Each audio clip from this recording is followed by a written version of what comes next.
What's up?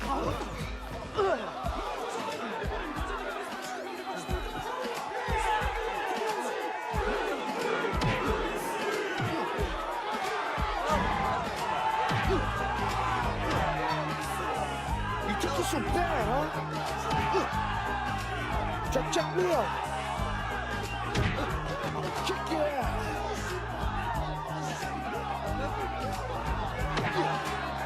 Summarizing the first fight scene where a Howley gets lickings for talking stink. To me, the fight scene demonizes Hawaiians and people of color and labels them as murderers. And it also victimizes people who are colonizers. But if you look at slavery, Native American genocide, the statistics of mass shooting, and the ongoing ethnocide of Native Hawaiians, after that is when you can truly ask yourself, who are the real victims?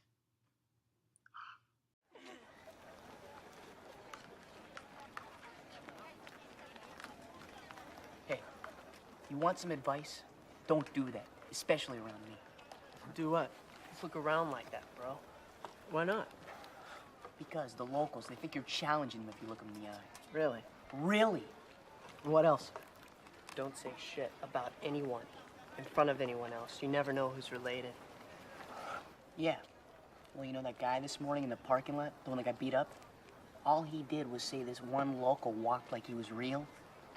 Some cousin heard it in passing. Jacob got the shit beat out of him. By that big dude with no neck. Shut the hell up, man. I'm telling you, this shit is serious. Well, what about the beaches? No way, bro. They're way worse than here. If you want to go to the beach, you gotta use the one behind the hotel. Don't even think about going to the one in town. Why? Because if the waves don't kick your ass, the locals will. The beginning of the clip shows Jason and his friends warning Mark about the dangers of looking around. Because if he looks around, then the locals will think that Mark is challenging them. This is showing how Hawaiians are, in a way, asserting their dominance and marking their territory and protecting it from outside. Also tell Mark not to talk badly about anybody because their family might be around. Hawaiians are being villainized in a way for protecting their family against people who are talking badly about them in the first place.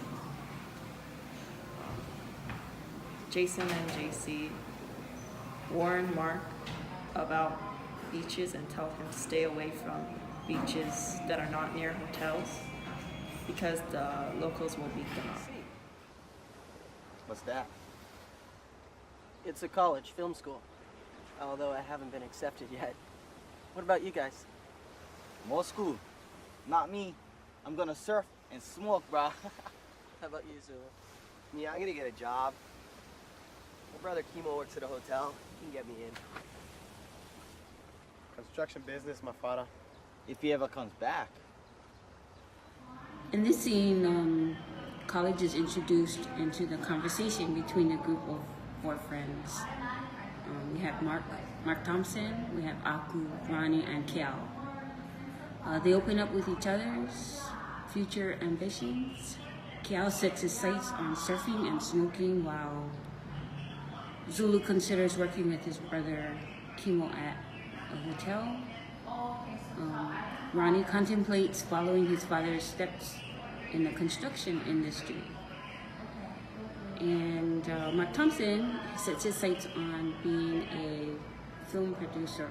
We learn about each character's direction in life that is heavily influenced by their surroundings and how home life is lived day in and day out. Mr. Kaneko takes initiative to urge Zulu about the idea of college. We are able to learn that Zulu has a stable home life, rich with love, happiness, and religion, giving him a chance to succeed in life. Zulu is able to recognize opportunity, how to make better choices, how to build solid relationships, and is grateful. We're able to feel the triumph of Zulu of Zulu's quest to further his education throughout the movie, affirmed by the continuous support of Mr. Kaneko, a significant role model in Kiao has only the ambition to smoke weed and surf every day, a misconception of Hawaiian men not wanting to further themselves in education and just having fun and getting high.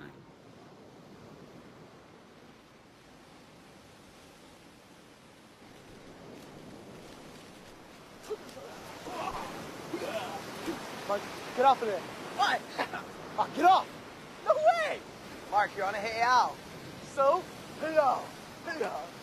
So it's sacred ground. No hollies allowed. Oh, what'll happen to me? Mark, get down before I pound your face. Oh, you and what army? Marty, get off him. Oh, let him go.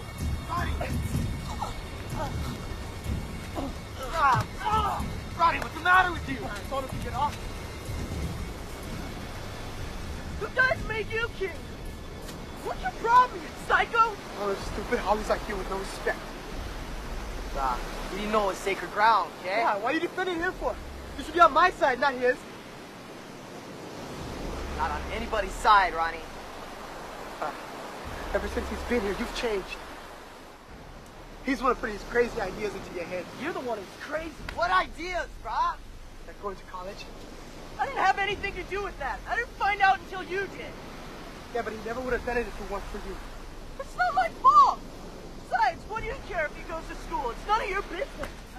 Typical Howley attitude. Do what you want, and to hell with everybody else, yeah? You don't know what you're talking about. I know one thing. You're always going to be a Howley. Okay, and this next scene I thought was very interesting, and I thought it was also important for us to discuss. It was the fight between Ronnie and Mark, and this took place at a heiau, which, as we know, is very sacred to our culture. But I felt the fight represented more than just that. It represented Hawaiians versus Haole, the oppressed versus the oppressor. And when Mark shows no respect towards the heiau, which is significantly important to our culture as Hawaiians, Ronnie's solution is to beat sense into him. And this shows not only the mindset of Haoles not being able to respect one's culture, but also not knowing, or even after knowing, not fully understanding how important it is to us.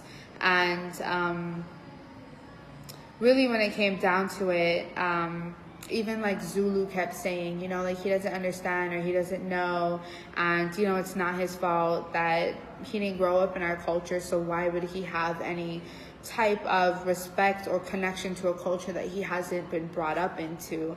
And when it comes down to it, you know, Ronnie felt, of course, through his violence, that maybe if he beat him or choked him to near death, that maybe then he would understand the culture. But the reality of it is violence does nothing. It does not help.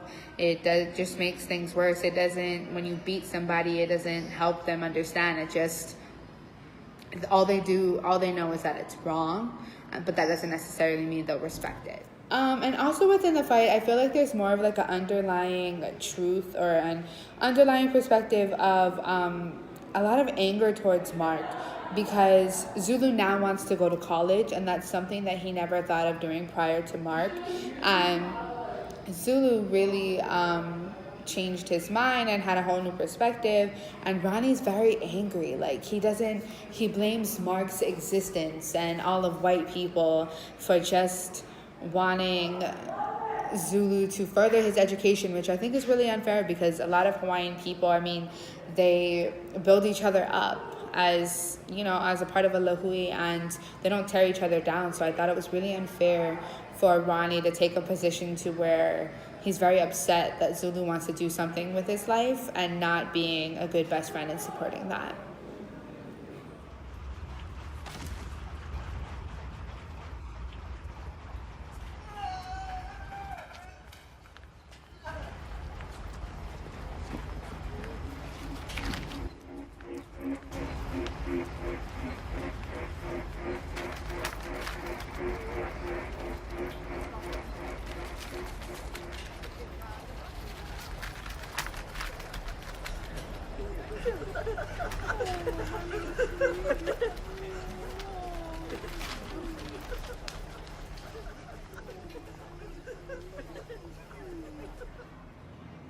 So one of the clips that I found really significant in depicting Hawaiian culture was when Mark was having that epileptic episode, and we first see a man digging into his pocket, and I thought that was such a horrible depiction of Hawaiian people, and I thought that was honestly really unfair.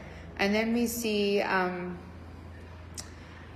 Ronnie come running out, and he's over there and he's holding Mark, and he's foaming, and he's kind of just being there, and he's like petting him. And then you see Aku, and you see like kind of his crew making fun of the fact that he's helping him and that he's holding him and that he's making sure that he's okay. And to me, it just showed like just the lack of good character, and the fact that throughout this film we don't see many of these Hawaiians with good integrity or good moral standards. And to me, I think that's really unfair, because we come from a culture that's such enriched in aloha spirit, and it amazes me how wrongfully they even decided to represent our people. And so that's just my little mana'o on that specific part.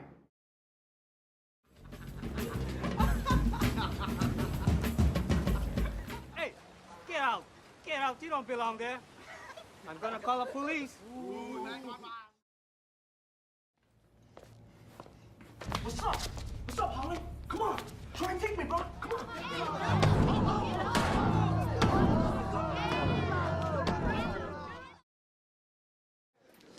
What, Holly boy?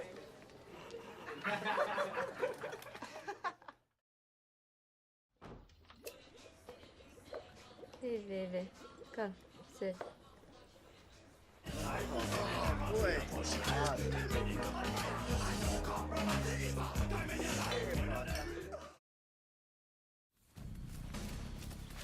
Rock, yellow bod.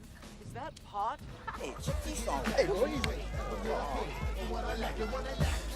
Got it from this Rasta man, bro. Borrow him Hawaiian style. Oh, he took a shot at us, this Rasta man. He was so stoned, oh, but pissed.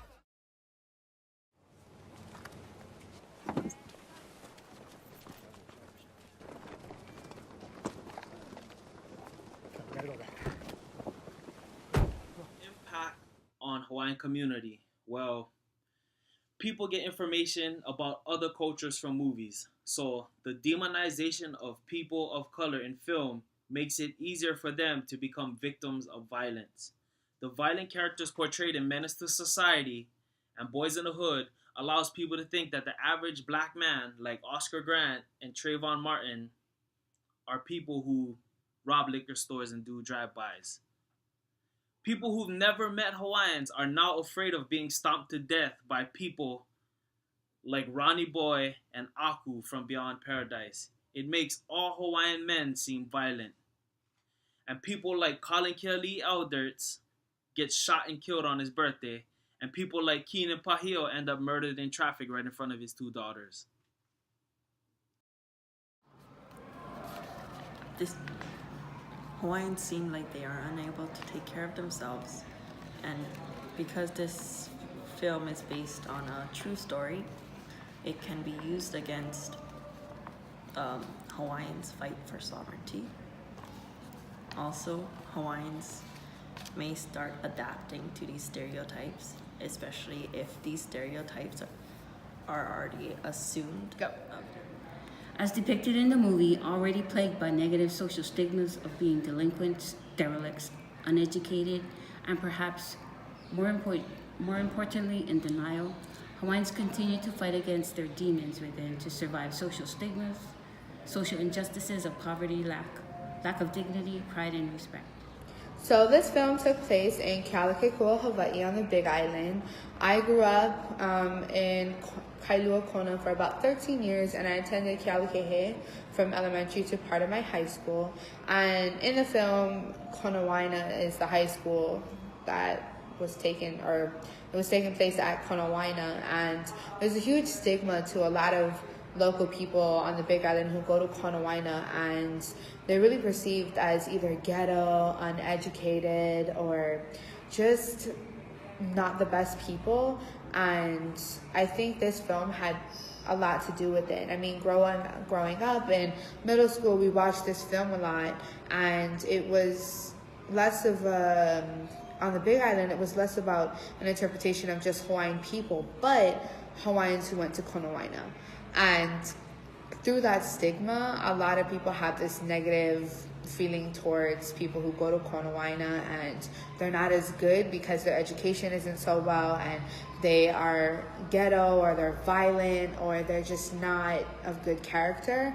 And this film portrays what a lot of people believe to be of people who go to Konawaina, which I think is very unfair. And in my opinion, it's such a wrong representation of Hawaiian people, and it's just a shame that these are real local people in this film, and the fact that they participated in this movie knowing the representation that was going to come across from it, I felt like it was very wrong. And why would you want your people to be looked at that way? Why would you want that perception or that stigma to be now sticked on you for the character that you played? But a lot of people are going to look at it like it's real, not a script.